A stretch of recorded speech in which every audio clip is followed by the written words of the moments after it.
Assalamualaikum warahmatullahi wabarakatuh.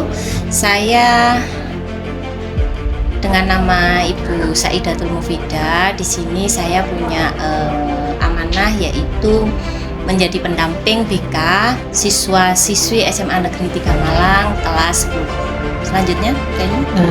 Saya Ibu Kenny, pendamping kelas 11.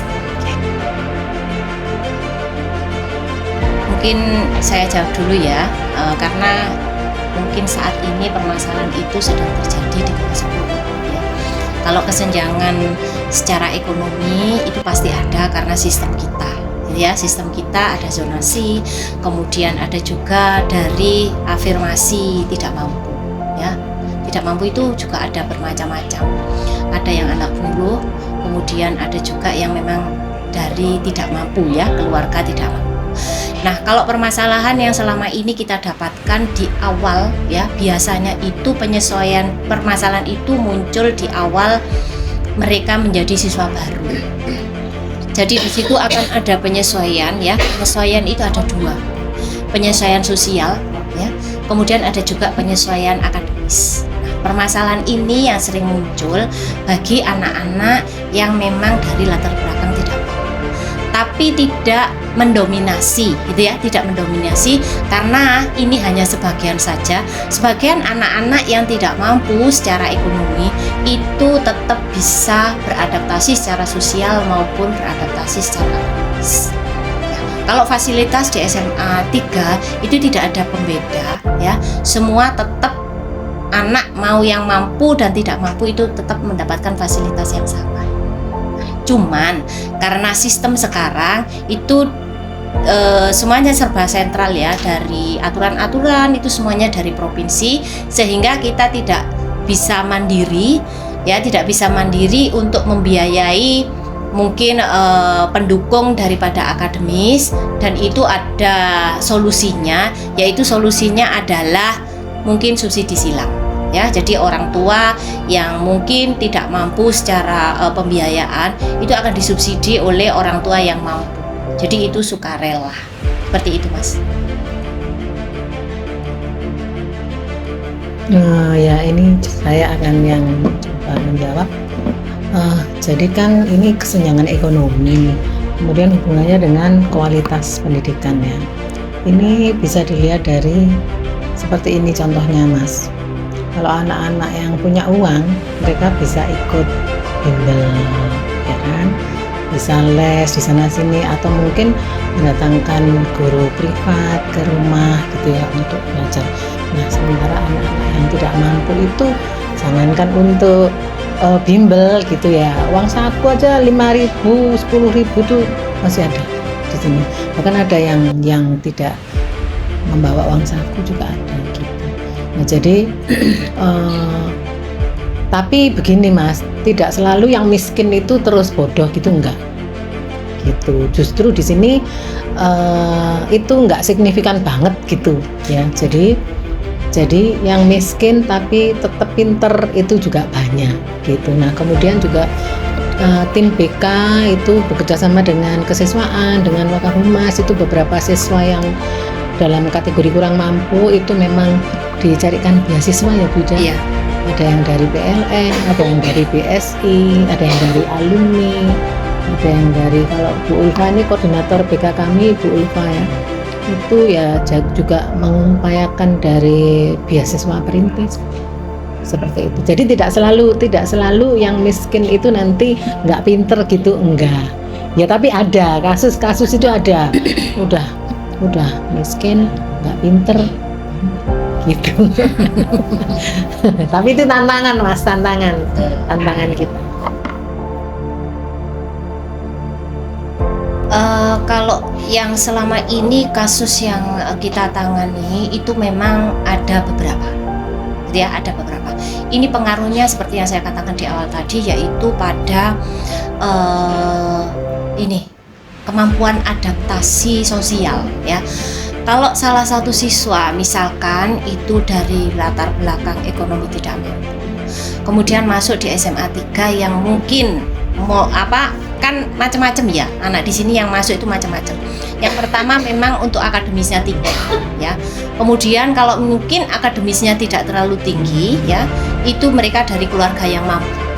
Nah, anak-anak yang dari keluarga tidak mampu, ini kalau dia punya modal akademis yang bagus, itu dia tetap akan bisa beradaptasi secara akademis dengan baik, sangat baik. Jadi dia punya modal ya, punya modal untuk dia bisa menyamakan diri dengan ritme pergaulan akademis yang ada di SMA 3. Nah, beda lagi dengan anak yang memang dia latar belakang tidak mampu, terus kemudian dia susah untuk beradaptasi sosial. Ya, kenapa saya bilang beradaptasi sosial? Karena nanti akan ada hubungannya dengan prestasi belajar. Ya, kalau dia misalkan dia punya adaptasi yang bagus secara sosial, dia masih akan bisa berupaya untuk bisa mensejajarkan dengan teman-temannya, entah itu dari tugas ya, dari kemampuan dan sebagainya. Dia masih bisa komunikasi sama teman untuk minta tolong, bekerja sama ya, kemudian belajar kelompok dan sebagainya. Tetapi kalau di adaptasi sosialnya itu dia sangat kurang, nah ini menjadi kendala tersendiri. Seperti itu. Ya, nanti ditambah ya. Nah, jadi kalau dari sekolah itu biasanya siswa yang dalam kategori kurang mampu itu bisa mengajukan keringanan kepada sekolah. Jadi untuk SPP-nya itu berapa yang dia mampu bayar. Kemudian mungkin untuk uang gedung itu dia juga mampunya bayarnya berapa. Kalau memang nggak mampu sama sekali ya enggak gitu. Karena yang tadi subsidi silang itu berjalan gitu. Jadi yang mampu pasti akan membayar lebih gitu. Contohnya kayak kemarin bedol itu juga gitu. Misalnya kan anak-anak bikin kaos kelas gitu ya. Jadi yang miskin-miskin itu dibayarin sama yang punya uang yang mampu seperti itu. Terus kemudian kalau beasiswa yang kemarin itu BSI ya Bu Ida ya. Kalau BSI itu dari Bank Syariah Indonesia itu ini memang ya mohon maaf ini memang khusus untuk anak-anak yang beragama Islam gitu. Jadi direkrut, kemudian ada tesnya. Secara administrasi mereka juga memberikan itu SKTM ya, surat keterangan tidak mampu. Kemudian ada pendampingan. Kemudian mereka setiap 2 minggu sekali itu gantian nanti letak lokasinya itu, kadang di SMA 1, kadang di sini gitu. Terus pendampingan, terus ada juga program-program khusus misalnya menghafalkan Al-Quran gitu. Terus nanti ada cerdas cermat atau apa gitulah. Nah kemudian beasiswanya itu diberikan 3 bulan sekali. Ini sudah berlangsung 1 tahun. Bahkan kemarin juga dapat kabar dari pihak pemberi beasiswa itu bisa beasiswa ini bisa dilanjutkan sampai mereka kuliah. Itu salah satu contoh yang dari BSI yang kami berdua tahu gitu. Oke, mungkin saya bisa menambahkan ya. Kalau Bu Penny tadi secara teknis sekolah menindaklanjuti ketidakmampuan anak-anak dalam proses belajar di SMA 3. Nah, kalau saya mungkin bisa menjelaskan terkait pendampingan ya, secara moral ya, pendampingan BK itu kita mulai kelas 10 itu sudah melakukan pendataan. Itu baik kita ambil pendataan untuk anak-anak yang tidak mampu, itu kita ambil dari semua jalur ya.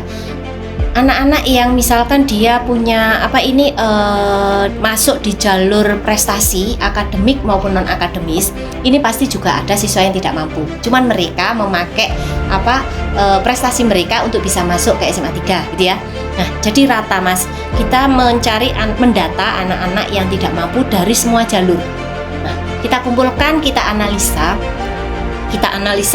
kemudian kita ajak bicara anak-anak untuk memberikan motivasi ya. Pertama, motivasi bahwa apa tujuan mereka masuk ke sekolah ini dan tentunya goal yang mereka mau itu apa. Nah, kalau itu sudah jelas goal, tujuan, kemudian goal yang akan mereka dapatkan di SMA 3 itu seperti apa, barulah pendampingan itu akan kita lanjutkan. Nah, Nah, selain itu, kita juga kerjasama dengan pengurus kelas untuk melihat bagaimana anak-anak yang bermasalah di adaptasi sosial dan adaptasi akademisnya, gitu ya.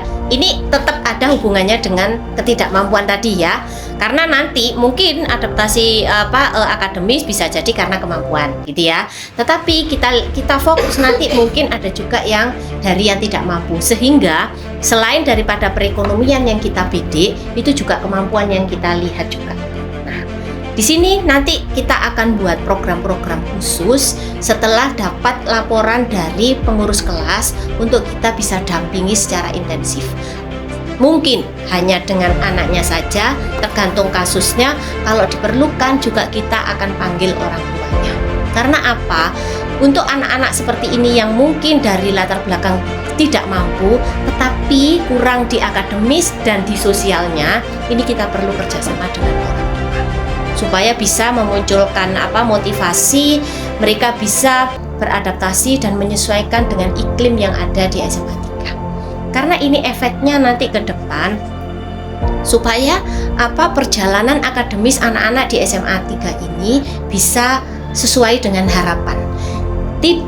Permasalahan penyesuaian itu tidak berjalan terlalu panjang, gitu ya, sehingga solusi yang kita berikan itu juga segera mungkin. Jadi tidak sampai misalkan 1 semester baru ada solusi dan sebagainya. Sebisa mungkin, secepat mungkin kita carikan solusi. Nah, itu kita kerjasama dengan orang tua juga. Nah, seperti itu, Mas.